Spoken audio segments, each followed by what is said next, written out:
Bismillahirrahmanirrahim. Assalamu alaikum students. I hope you are all fine.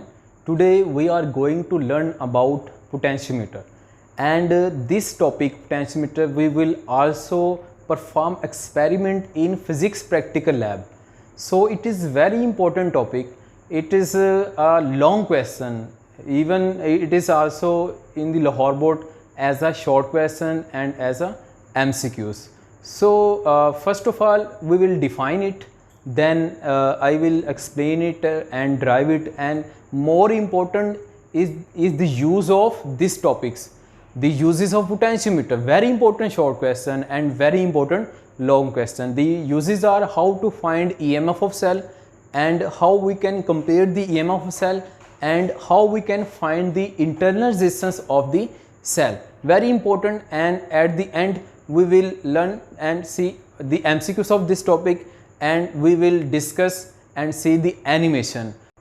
At the end of this video you will open the link which is given in the description of this video. When you click on that link, new video will open, and that video will be the animation of potentiometer. So let's start our lecture. So हम सबसे पहले इसकी definition करते हैं. Potentiometer क्या होता है? इसकी डेफिनेशन है, it is a very simplest instrument which is use to measure and compare EMF और potential difference is known as potentiometer. ठीक है, ये मैंने पॉइंट बनाया हुआ है. A very simple instrument that can measure and compare potential difference is known as potentiometer. अब measure करने का मतलब है फाइंड करता है, कंपेयर का मतलब है एक सेल की दूसरे सेल से कंपेयर करनी है, किसकी ईएमएफ या वोल्टेज ज़्यादा है, ये बताने के लिए हम इसको यूज़ करते हैं. तो एक्सप्लेनेशन में आ जाए, वेरी इंपॉर्टेंट लॉन्ग क्वेश्चन है. तो इसमें हम बताएंगे कि it is consist on wire in the form of resistance. जैसे ये जिगजैग लाइन है, हमें पता है ये रेजिस्टेंस को शो करती हैं, जिसके टू एंड्स हैं ए एंड बी, और तीसरा टर्मिनल स्लाइडिंग टर्मिनल है, जैसे कि रियोस्टेट में पढ़ा था सेम उसी तरह, और इसकी टोटल रेजिस्टेंस कैपिटल आर है. और अब क्या करते हैं, इसको बैटरी से कनेक्ट करते हैं. आप देखें इसी पोर्शन को अपर साइड से बैटरी से कनेक्ट कर लिया. बड़ी लाइन पॉजिटिव को, छोटी लाइन नेगेटिव को रिप्रेजेंट करती है. ई फॉर ईएमएफ है इस सेल की. और इसकी दूसरी तरफ हमने क्या किया, इसकी दूसरी तरफ हमने वोल्ट मीटर लगा दिया वोल्टेज मेजर करने के लिए. और ये टर्मिनल सी और ये जो स्लाइडिंग कॉन्टैक्ट सी और ये ए, इनके दरमियान जो रेजिस्टेंस है, अभी इसको हमने स्मॉल आर का नाम दे दिया. जो टोटल रेजिस्टेंस इसको कैपिटल आर का नाम दिया हुआ है, और ये जो मिड में स्मॉल बनेगी उसको स्मॉल आर से दे दिया. अब देखें सेल है तो बैटरी लगी हुई है, करंट तो फ्लो करेगा, तो ऑफ कोर्स करंट फ्लो करेगा, ये कन्वेंशनल करंट फ्लो करेगा. ठीक है, तो कन्वेंशनल करंट इधर से आ रहा है और यहाँ पे कुछ, यहाँ पे भी फॉरवर्ड इधर इस पाथ में भी आएगा और कुछ वोल्ट मीटर से होकर गुजरेगा.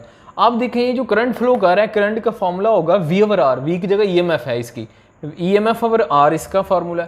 ठीक है, तो अब देखें वोल्टेज बाय ओम्स लॉ, उसका रिजल्ट हमने पढ़ा था V is equal to I R होता है. V इक्वल टू आई की जगह करंट और R रेजिस्टेंस है. और करंट को I से लिख लिया, रेजिस्टेंस कितनी ले रहे हैं, AC पोर्शन की, A और C के दरमियान स्मॉल r ले रहे हैं, और पोटेंशियल डिफरेंस भी A और C के दरमियान हो जाएगा AC. तो potential between A and C is equal to I small r. और इसमें करंट की वैल्यू हम पुट करते हैं.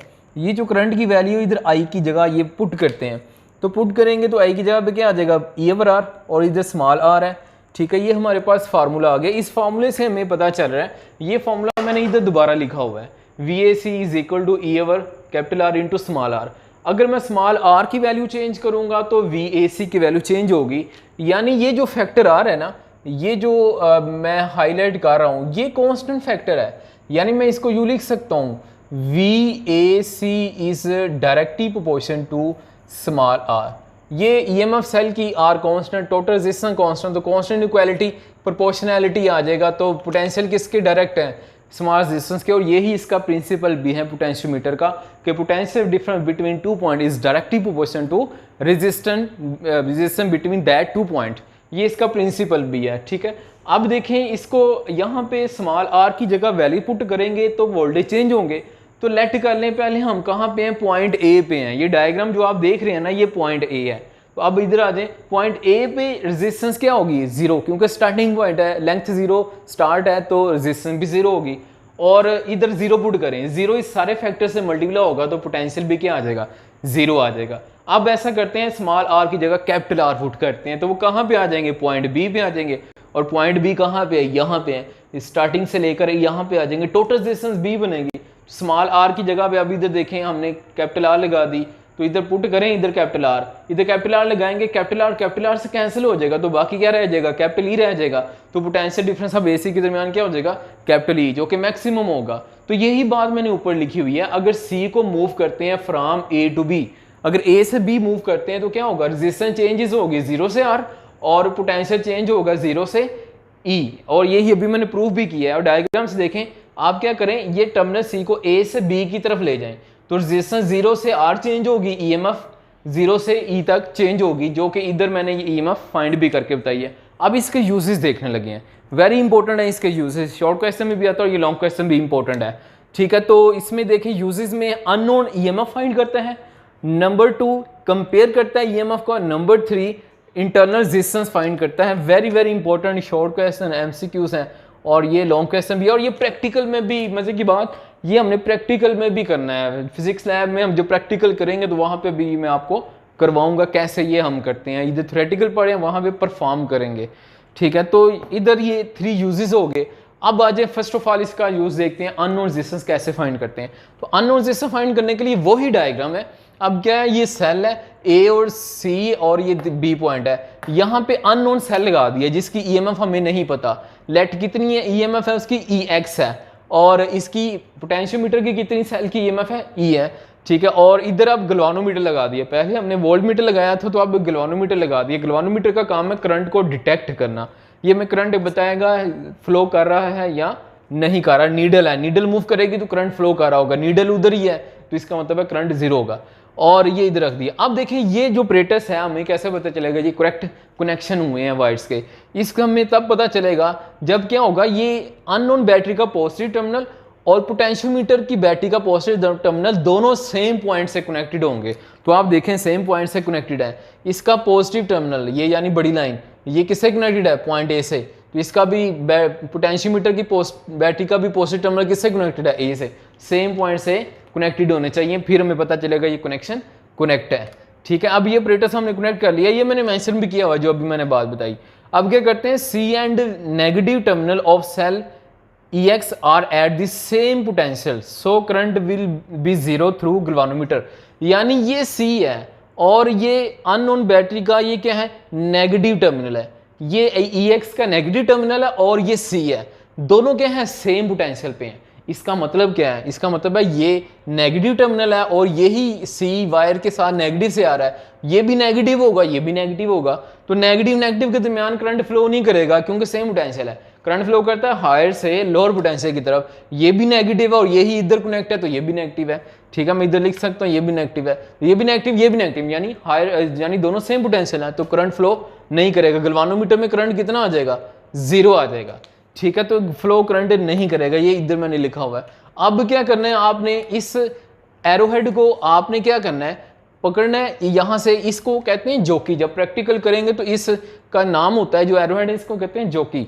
जोकी को हम पकड़ेंगे और ए से मूव करेंगे और बी तक लेकर आएंगे, और इस तरह से मूव करना है कि वो पॉइंट ढूंढना है जहां पे गैल्वानोमीटर का करंट जीरो हो जाए। हमने क्या ढूंढना है, अब क्या कर रहे हैं, पहले तो ये बातें बता दी मैंने, अब क्या करना है, जोकी को ए से बी तरफ स्लाइड करना है, यानी मूव करना है इसके ऊपर रखते हुए। जब मूव करेंगे तो लेट करें मैं इधर लेकर आया, जब यहाँ पे रखा तो मैंने इधर गैल्वानोमीटर में देखा कोई डिफ्लेक्शन नहीं आ रही, मतलब गैल्वानोमीटर का करंट क्या है, जीरो, क्या आ गया, जीरो आ गया। तो ये वाली जो लेंथ होगी, इस लेंथ को हम कहेंगे बैलेंसिंग लेंथ, और जहां पे इस पॉइंट पे, जिस पॉइंट पे करंट जीरो आएगा गैल्वानोमीटर का, उसको कहेंगे नल पॉइंट। ठीक है, ये बातें याद रखनी है, जहां पे करंट जीरो आ रहा है जिस पॉइंट पे, उसका नल पॉइंट, और वो नल पॉइंट से लेकर शुरू स्टार्टिंग पॉइंट तक जो इसकी लेंथ आएगी, इसको हम कहेंगे बैलेंसिंग लेंथ इसकी कहेंगे। ईएमएफ फाइंड करने के लिए हम यहाँ पे फॉर्मूला यूज करेंगे EX is equal to VAC। अब ये कहाँ से आ गया, ये अभी आपको बता के आ रहा हूँ मैं। जब हम एडजस्ट करेंगे यानी मूव करेंगे सी को, इस तरह से मूव करेंगे कि गैल्वानोमीटर पे कोई डिफ्लेक्शन नहीं आएगी। जब कोई डिफ्लेक्शन नहीं आएगी तो उस पॉइंट को नल पॉइंट कहते हैं, और लेंथ जो आती है उस पॉइंट से लेकर स्टार्टिंग तक उसको बैलेंसिंग लेंथ कहते हैं।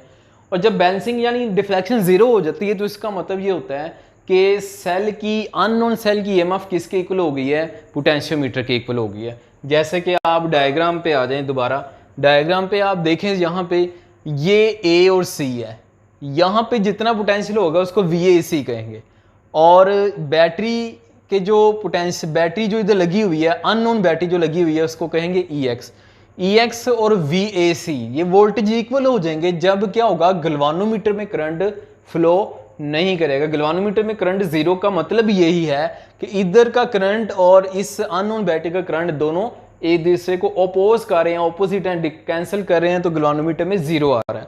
ठीक है, तो अब आ जाए यहाँ पे, हमने लिख दिया जब गलवानोमीटर जीरो शो कर रहा है यानी नल पॉइंट आ रहा है, तो EX अननोन बैटरी का पोटेंशियल 2 पॉइंट A और C के दरमियान इक्वल होगा पोटेंशियल के।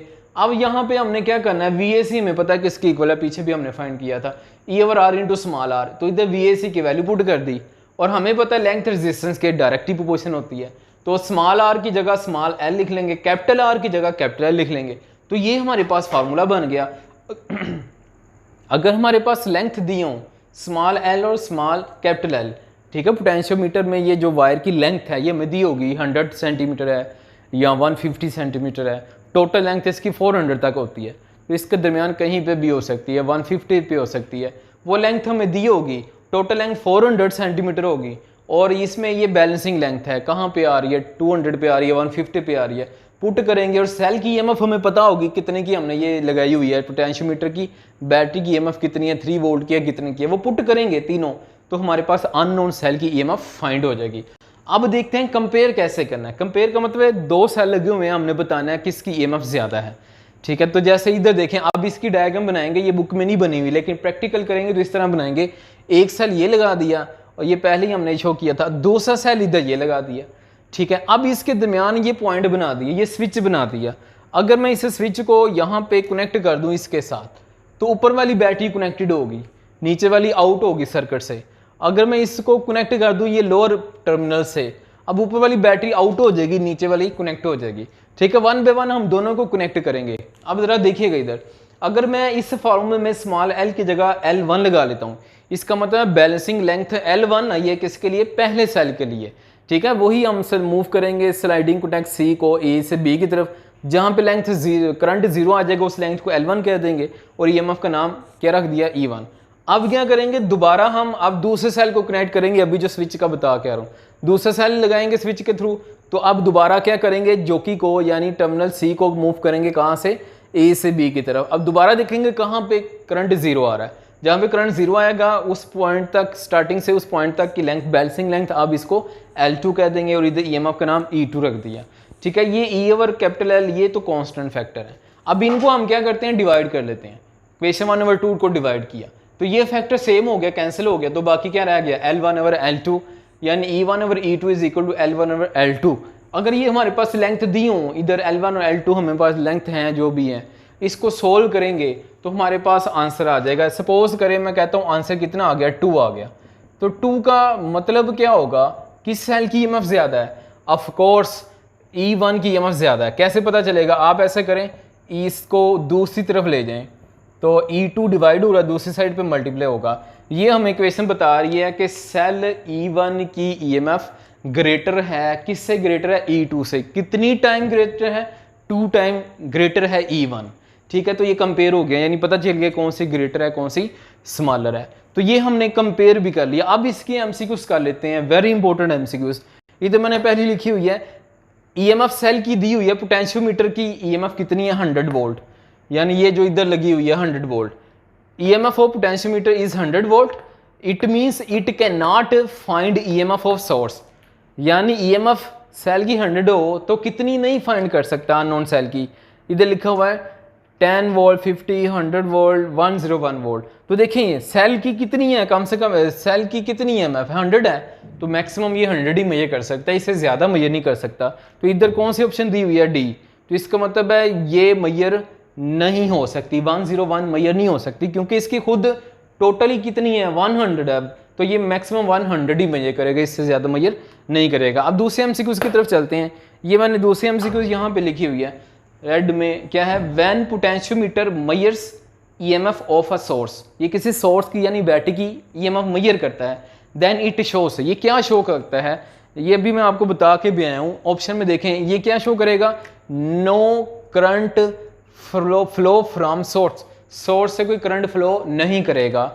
ये अभी मैंने आपको इधर बताया, adjust C so that no deflection in the galvanometer, और जिस पॉइंट पे ऐसा होगा नल पॉइंट और लेंथ को बेंसिंग लेंथ कहेंगे, तो ये वाला पॉइंट भी आ गया। ठीक, you will open the link which is given in the description of this video.